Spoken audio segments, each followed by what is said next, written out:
મહાભારતનો દાખલો મારે તમને કહેવો છે. ભીષ્મ બાપુ વિચાર કરજો. કુરુક્ષેત્રના મેદાનમાં જ્યારે હામાં રથાવીને ઉભા રહ્યા ને તેથી અખિલ બ્રહ્માંડના માલિક કૃષ્ણ પરમાત્મા પાંડવના પક્ષમાં છે અને ભીષ્મ પિતા દુર્યોધનના પક્ષમાં છે. હામાં રથ આવ્યા ને ભીષ્મએ કૃષ્ણ પરમાત્માને કીધું કે કૃષ્ણ ભગવાન તમે જે પક્ષમાં હોય પક્ષ કોઈ દી હારે નહીં મને ખબર છે, પણ આ દુર્યોધનનું અનાજ ખાતું છે એટલે મારે એનો સેનાપતિ બન્યા વગર છૂટકો નથી. ત્યારે કૃષ્ણ પરમાત્મા કહે છે કે દાદા મારે કોઈ હથિયાર ઉપાડવાના છે નહીં, હું તો એક અર્જુનનો રથ લાવનાર સારથી છું. બાજવાનું છે તમારે વિજયની નિર્ણય જે આવે. હું હથિયાર નથી ઉપાડવાનો અને હું હથિયાર નથી ઉપાડવાનો એમ કીધું ને મનોમન ભીષ્મ પિતા શું કહે છે ખબર છે કે બીકે તારી એકની જ લાગે છે, નકર આ દુનિયામાં એવી કોઈ તાકાત નથી ગંગાના દીકરાને હરાવે. એ તો હું મારી માના કાવળની તાકાત એવી છે કે બીક તારી એકની જ લાગે છે કે તું હથિયાર ન ઉપાડે એવું કોઈ દી બને નહીં. અને કૃષ્ણ પરમાત્માએ આમ પ્રતિજ્ઞા કરી હો કે કુરુક્ષેત્રના મેદાનમાં ગમે એવું યુદ્ધ જામ્યું હોય હું હથિયાર નહીં ઉપાડું. તારી સામે આ સૂર્ય ભગવાન સામે પ્રતિજ્ઞા કરું. અને એ જ વખતે ભીષ્મ પ્રતિજ્ઞા કરે કે અખિલ બ્રહ્માંડના માલિકને કહે છે કે તમે પ્રતિજ્ઞા કરી તો કે હા. એ કે કુરુક્ષેત્રના મેદાનમાં કે બગડાટી બોલાવીને જો હથિયાર તમને ન ઉપડાવું તો હું ગંગાનો પુત્ર ને લખું. અહીંયા લખી લેજે બાપુ. કૃષ્ણ પરમાત્મા સામે પ્રતિજ્ઞા કરી. એ ભીષ્મ કેવો છે?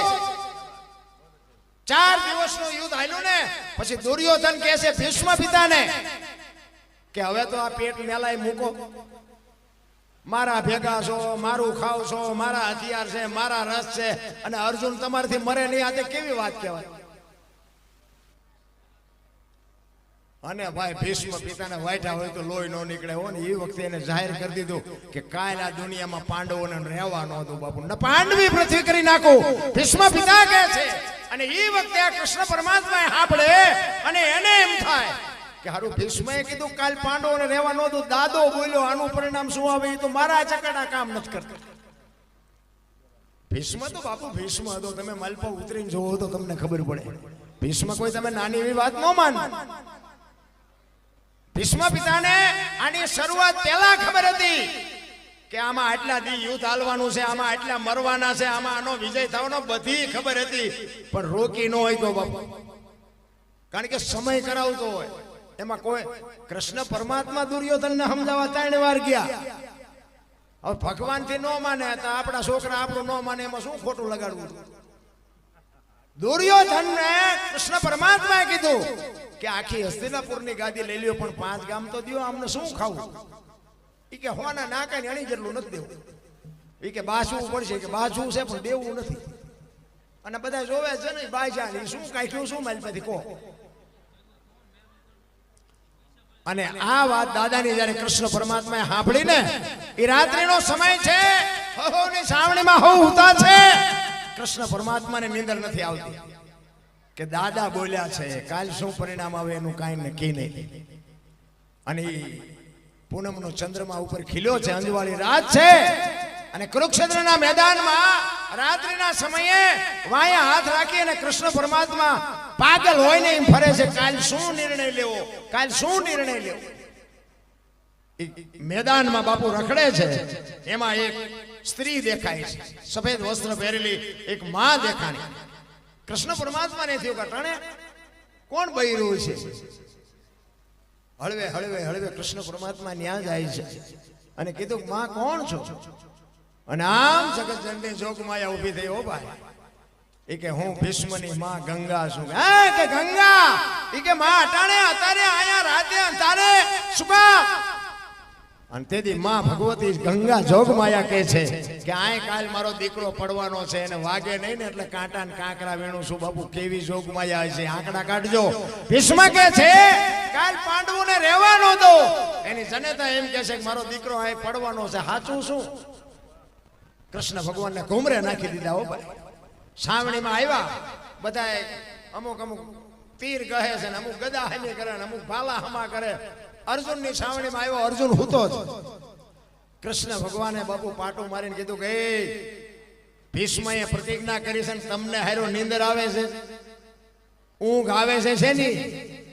ત્યારે અર્જુન કહે છે મારા બાપ અમને હું કહું તું તો જાગસ ને અમારે હું જાગીને કામ છે. અને જેનો ધણી જાગતો હોય ને એને બહુ ઠેકડા મારવાની જરૂર ન હોય. એક જ વાત છે, હું તો એમ કહું કે હારા માણસ લગામ આપી દેવા. હો વાત ની એક વાત, કોઈ પણ કાર્ય કરો ને એમાં લગામ હારા માણસ દઈ દે. તમે એમ માનો છો કે પાંડવોમાં શક્તિ નહોતી? અરે માફ કરજો, કૌરવોમાં શક્તિ નહોતી? તમને એવું લાગે? અરે દહ હાથીનું ભુજાબળ હતું એવું મહાપુરુષો કહે છે, પણ તોય હાર્યા. આવડા 5 હતા તોય જીત્યા. શું કામ?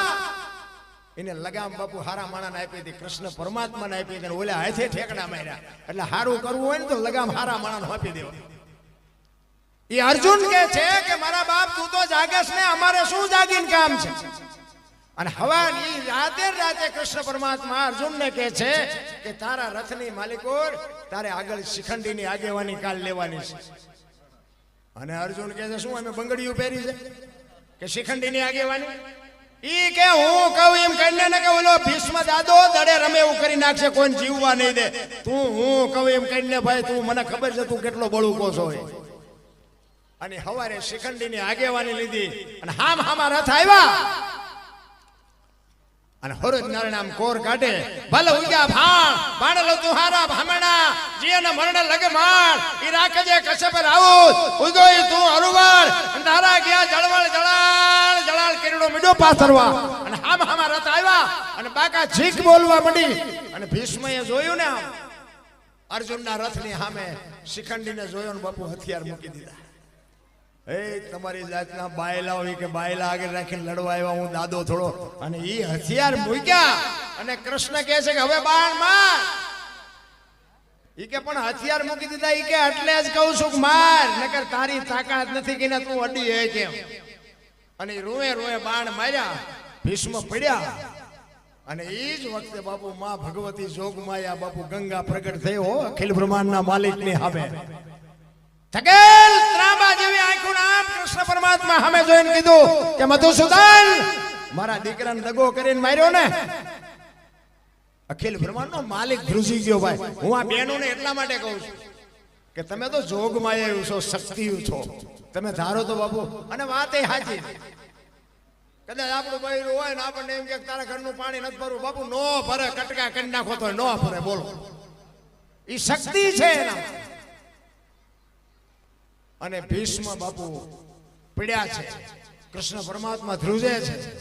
એ ભાઈ આને પગ્યો એને આ પૈસા અમારે લઈ જ નથી જવાના, આ મૂકીને જ જવાના. તું એક ગણી ગણીને દઈ દઈશું. કેસેટ કપાય, બીજું કઈ ખોટું ન લગાડો. કારણ કે અમારે કેવું થયું, એક જગ્યાએ અમે પ્રોગ્રામમાં ગયા હતા ને આવી રીતે છોકરા પૈસા તો અને પ્રોગ્રામ હતો અમારા દરબાર, એમાં આવા દીકરા નાના નાના પૈસા વીણતા હતા ને. એટલે કલાકારનું નામ ન લેવાય, કોઈની રીતે ખરાબ થાય. એ કલાકાર શું બોલ્યા ખબર હે? એ કહે ભાઈ આમને લઈ જાવ ને કે આ નડે છે, પિતૃ નડે. એ પિતૃ નડે એમ નડે છે એમ કીધું ને ભાઈ. અને 2-3 દરબારો અમારામાં બાપુ બહુ સમજીને બોલવું પડે. હા, હજી ભલે જેનો રાજ હોય એનો રાજ અમારે નથી કરવું, પણ જે કરંટ અમારો હોય એ અમારો જે શેડો લાઇટ કરે ને એ તમારો એકદમ લાઇટ ન કરે. એ પિતૃ જેવું આ કીધા ને, એ 2 દરબારો આવ્યા. એ કે આમ એક બાજુ ખાઈ જા, તારું પેમેન્ટ હશે મળી જશે. કલાકારો ગણાય છે અને તને મારતા નથી, તારું પેમેન્ટ છે. આ છે ને અમારા કેલૈયા કુંવર છે, તને પિતૃ હોય છે. બાપુ બોલવા મેં હમણાં કીધું એમ બાપુ સ્ટેજની મર્યાદાઓ. આ દીકરો છે ને એ તમારો દીકરો છે, મારો દીકરો છે, એવો વિવેક હોવો જોઈએ. હે દરબારો દીકરાને પિતૃ કે એ તો મને તો એમ થયું કે હજી ડાયા છે ને કે માથે ચડીને બાપુ ફડાકા નાખે. કહેવાનો મારો મિનિંગ એ છે કે મારા છોકરા તમને વાલા ન હોય કે નહીં ભાઈ, કે મારા છોકરા જેવા હોય. મને તો મારા છોકરા વાલા જ હોય ને બાપુ. કોઈના છોકરાને બોલાતું જ નથી રહ્યા. અને બાપુ એને બોલવા ન દીધો. એ કે એ તો 2-4 વડીલ હતા એટલે વળી પેમેન્ટનું પૈતું ન કે ગેસના મારા જેવા પાસે કોકની પાસે લેવા પડે. એટલે આ બધું સમજે ને. આ કઈ આમને કઈ એવું લેબલ નથી લાગ્યું તમે આ અમને સડાવી દીધા એટલે અમે ગમે એવું બોલી નાખ્યું અમારું હાલ્યું જાય. ના, એવું કઈ આમને કઈ એવું લેબલ નથી લાગ્યું તમે આ અમને સડાવી દીધા એટલે અમે ગમે એવું બોલી નાખ્યું અમારું હાલ્યું જાય. ના, એવું નથી. તમે કંઈક અહીંયા આવ્યા છો ને, કંઈક સારું લેવા આવ્યા છો. તમે કલાકારોને બજેટ આપો છો ને એ કંઈક સારું સાંભળવા તમે બજેટ આપો છો, અમને ખબર પડે છે બધું, પણ કહેવાનો મારો મિનિંગ અમુક ભાષા થોડીક અમારી કડવી હોય, કારણ કે શું છે કે નથી ઉતરતું એટલે કડવી વાપરવી પડે. નકર અમે એમ કહે છે બાબુ ભજન સિવાય આ દુનિયામાં જેનો ભજન છે એનું જ આ દુનિયામાં વજન છે, લખવું હોય તો લખી લેજો, બાકી કોઈ ઓળખતું નથી. બાકી પૈસાનો કોઈને પાર નથી. પૈસાથી બાપુ કઈ દુનિયા ઓળખે છે એ વાત નથી. કઈક માણસની ઇજ્જત હોવી જોઈએ, કઈક માણસનું નામ હોવું જોઈએ. મીઠા ભરેલા માનવી જેથી જગ છોડીને જાય કાકા એની કાણ્યો ઘરે ઘરે મંડાય. બાપુ આ કવિઓને લખવું પડે કે હારો માણા હોય ને આપણી નાતનો ન હોય, આપણા ગામનો ન હોય, પણ વયો જાય ને હૃદયમાં એક ખબાકો આવે ઘરે માણા જેવો માણા વિયો ગયો ભલામણ. અરે આ જાનવર પૂજા, હળદીના ઘાટ ઉપર રાણા પ્રતાપનો ઘોડો પૂજાય, સતાધારમાં પાડો પૂજાય, દાદા મેકરનો કૂતરો ને ગધાડો પૂજાય, જમરાળામાં ભેંસ પૂજાય. આપણું પાડો છે હારું નથી બોલતા, બોલો કૂતરા ને ગધાડા કરતા બે જ નથી. અરે હું તો અહીંયા સુધીની વાત કરું કે રાતે 2 વાગે તમારા ઘરે આવો અને તમારી શેરીનું કૂતરું તમને જોઈને જો પૂંછડી ન પટપટાવે મરી જવાય. તમારું કૂતરું તમને નથી ઓળખતું, દુનિયા શું ઓળખે? ને કે આપણું કૂતરું આપણી શેરીનું આપણને ઓળખતું હોય, ઈ આમ નજર કરે અને પછી આમ જોઈને હુઈ જાય કે આ તો લુકે છે, એને જ્યાં બટકું રોટલો નાખ્યો પૂંછડી પટપટાવી. અને બાપુ જો પ્રેમ આપ્યો હોય ને ખંભાવ દે ઊભું થાય કૂતરું કે મારો ધણી આવ્યો. આટલી તો જાનવરને હાન છે ભલામણ. તમે હું તો માણા છે, એક બાપુ પડેલા માણાને ઊભા ન કરો ને તો કાંઈ નહીં, પણ ઊભા હોય ને પાડો નહીં તો હોય મારો નાશ ન જ કરે. પણ આપણે તો ચમ પસડે, આ ચમ પડે ઈ જ ગોતીશ. પડખે વાળો ઘર, આપણા ઘર પડખે કોઈ ગાડી લાવ્યો હોય એનું ડીઝલ ન મળે એટલું નાનું લોહી પડે, આ ચાંચી લાવ્યો એટલે પણ કોઈના ખિસ્સા નથી કાઢી દે. આ પાડોશીમાં આવી ઇમરજન્સી જરૂર છે, આપણને કામમાં આવશે, આમાં લોહી ક્યાં બાળવાની જરૂર નથી. પણ બાપુ કોઈનું હારું જોઈ જ નથી શકતા. પ્રેમથી રહ્યો, હાવ ભાવ દે. એક સુરદાસ આમ દીવો લઈને હેરો જતો, તે કોક ડાયો માણસ સામો મળ્યો કે તું તો સુરદાસ નથી, કે સુરદાસ વર્તાય છે કે ના, કે વર્તાતો નથી તો દીવો હું રાખ્યો? ઈ કે વર્તા ઈ મારી યાર ભટકાય નહીં, તેમાં દીવો રાખ્યો. મને પસાડે છે, મને નથી વર્તાતું, પણ વર્તા ઈ મારી યાર ભટકાય છે. અને વાત એ સાચી નથી. જીવનમાં નાની નાની વાતોમાંથી બાપુ કંઈક આપણને માર્ગદર્શન મળતું હોય છે. તમે શિક્ષક આપણો હોય ને, નિશાળમાં ભણાવતો હોય ને, એક જ બોર્ડમાં ભણાવતો હોય, પણ એમાં એન્જિનિયર એમાં હોય, ડોક્ટર એમાં હોય, વકીલ એમાં હોય, લુખો એમાં હોય, લફંગો એમાં હોય, આતંકવાદી એમાં હોય, અને રાજા ને મહારાજા ને બધા એમાં હોય. બોલો તો એક જ બોર્ડમાં ભણાવે. તો આતંકવાદી એમાંથી મોદી સાહેબ આપણે અત્યારે વડાપ્રધાન છે, મોદી સાહેબ એકલાને કોઈ ભણાવ્યા છે, એમના ભેગા બીજા નહીં ભણતા હોય તો ચમ કોઈ એમને ઓળખતું નથી. પાછા વાતો કરે મોદી સાહેબ અમારા ભણતા હતા, અમારા ભણતા, તને કોઈ હળદરે 100 ગ્રામ દે એવું નથી. મોદી સાહેબ ભણતા, તું 81 માં ભૂંડો લાગે, તારે કહેવાય જ નહીં હું મોદી સાહેબ ભેગો ભણતો હતો. પેલી વાત જ તારે બોલાતું જ નથી. અમને કેટલા એમ કે અમે આનોશન પણ લઈ ગયા હતા, આનોશન પણ લઈ ગયા હતા. બોલો હવે આવડા નો હતો હું ભૂખ્યો નો મરી ગયો. શું ભલામણા માણાની વાતો તો તમે જો. મીઠેબો ભરેલા માનવી આ દુનિયા છોડીને વ્યા જાય ને પછી જ બાપુ એની કિંમત થાય છે, બાકી કોઈની કિંમત થતી નથી.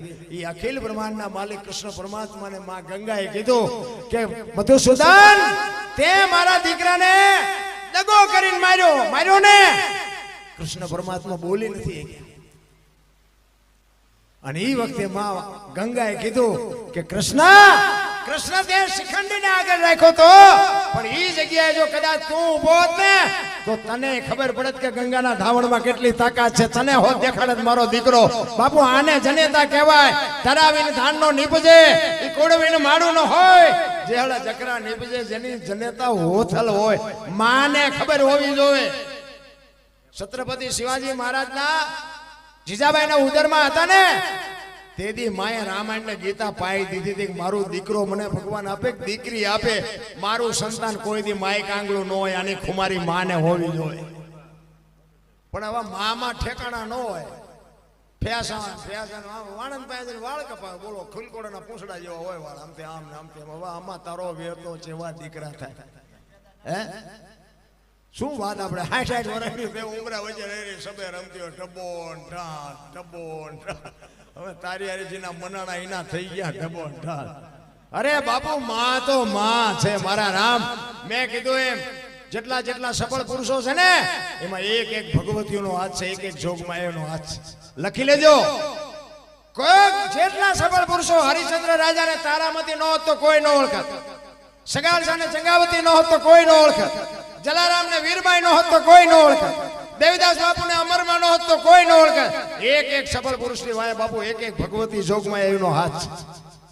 આ મોટી મોટી કરતા હોય અને તમે ઇનકોર આવો અને એમ કે અરે હાલો હાલો અમે મોજરું આવ્યા, અમને તમે બહુ હાચવા, ચા ને પાણી, મારા ઘરે રોટલા ચા પાણી સિવાય જવાય, અને હું તમને આમ ડેલામ લઈ જઉં અને રહોડામાંથી હાણીસો લોટા મંડે ઉડવા, મારે ચિંપા જવું. હારું માણા ન હોય તો બાપુ જીવવાની મજા ન હોય. હગો હારો ન હાપડે, મિત્ર મળે જો લબાડ, પત્ની મળે જો કભાર, જાતો એળે જો અવતાર, ત્રણે પખા મોળા હોય તો ગિરનાર ભેગું થઈ જવાય. જીવવાની મજા જ ન આવે ભલામાં. ભાઈ બંધમાં ઠેકાણા ન હોય, હગામ ઠેકાણા ન હોય, ઘરે બૈરાનો ઠેકાણો, બહાર નો થાકેલો માણા ઘરે જાય ને થાક ઉતરી જાય. ઘરે થાક્યો હોય ચા જાય. મને કયો આપણે ડેલામ કર્યા ચા ગયા તા, અરે પણ પાણી તો પીવા દે, ચા ગયા તા ચા નથી ગયા, આય આવ્યા પાછા આય નાય. અમુક અમુક તો ઘરે જવાનું નામ નથી લેતા, અને ઘરે હક હોય ને એમ કે ભાઈ હવે આપણે જો ઘર સિવાય હવે ઘર ભેગું થવું હો. અને અમુક અમુક ઘરનું નામ લો ને તો મને આમ થવા મળે કે ઘરે ભડકા લાગે, નામ જ નથી લેતા ઘરે દેવા. અહીંયા સોટતા હોય કે બે થી બહાર હું એનું કરી મજા કરી, ઘરે તો ભડકા જ છે. સારું માણા ન હોય ને બાપુ જીવવાની મજા ન હોય. હારા સંતાન, હું તો ઈશ્વરમાં હું તો એમ કહું છું કે તમે માગો કે મારા નાથ તું 5 નહીં 2 દે, પણ હારા દેજે. અને હારા નો દે એક તો નો દેજે, બૈરું એક તું મને દેજે જો મારા ભાગમાં હોય તો, પણ વ્યવસ્થિત દેવાનું હોય તો, નકર નો દેજે. કઈક માગણી બાપુ એવી હોવી જોઈએ. આ તો પછી કાંઈ નહીં, જેવું હોય એવું કે મારો ધૂમકો નક રહી ગયા, અને પછી એવા ભરાણા છે ને અમુક અમુક કીધાની વાત જ નથી. કાઉ જાજા કાગોલિયા, કાઉ જાજા કપૂત, હકડી છે મયે ભલે હકડો ભલો સપૂત. બાપુ હારો જો ગોપીચંદ ભરતરી જેવો એક દીકરો હોય ને, 7 પેઢીઓના નામ હોય. દીકરા 4 પ્રકારના હોય, દીકરો, પુત્ર, ગગો અને છોકરો.